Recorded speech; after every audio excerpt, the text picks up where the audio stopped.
முயற்சி இன்னைக்கு எடுக்கிறாங்க. அது 13 நாளா நாங்க பசியும் மட்டுமா ரோட்ல கடந்தோம்.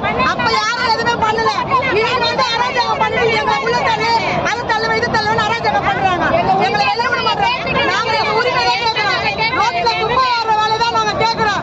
ஏசி ரூம்ல உட்கார்ற வேலை கேட்கல. எங்க உரிமை தான் நாங்க கேட்கிறோம். ஆட்சிக்கு வந்தா உங்களை பர்மிட் பண்ணுவேன்னு சொன்னாரு. ஆட்சிக்கு வந்தா பண்ணவே இல்லை. எங்க அராஜகம் எங்க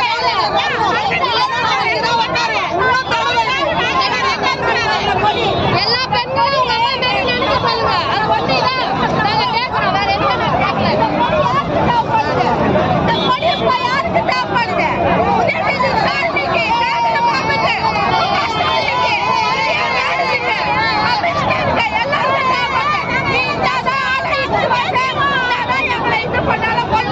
முடியாது.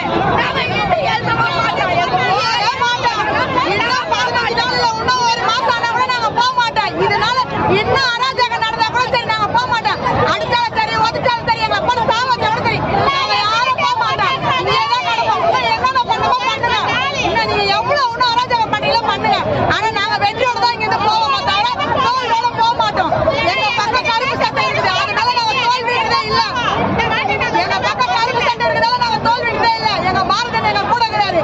எங்கேயுமே நாங்க தோல்வி அடைய மாட்டோம். வெற்றியோட தான் போவோம். இது 1 மாசம் ஆனாலும் சரி 2 மாசம் ஆனாலும் சரி இங்கேதான் நாங்க இருப்போம். இங்கேதான் நாங்க இருப்போம். இங்கேதான் இருப்போம். இன்னமும் பட்டி பசுமா நாங்க சாவோம். ஆனா இதுக்கெல்லாம் காரணம் இந்த அதிகாரிங்க தான். எங்களுக்கு யாரும் எதுவுமே பண்ண மாட்டாங்க. ஆனா அராஜகம் ரொம்ப பண்றாங்க. அராஜகம் ரொம்ப பண்றாங்க. இவ்வளவு நாளா போகாத வண்டி இன்னைக்கு மட்டும் மறியல் பண்ணிட்டு அவங்க பண்ற இது பண்றேன்னு சொல்றாங்க. ஏன் அப்படி பண்றீங்க? நாங்க என்ன கேட்டோம்? எங்க உரிமை தானே கேட்கிறோம். எங்க வேலை தானே நாங்க கேட்கிறோம். 1ஆம் தேதி 13 நாளா நாங்க உட்காந்துக்கிறோம். குழந்தை குட்டி எல்லாம் விட்டுட்டு அந்த 13 நாளா நாங்க கஷ்டப்பட்டுக்கிறோம்.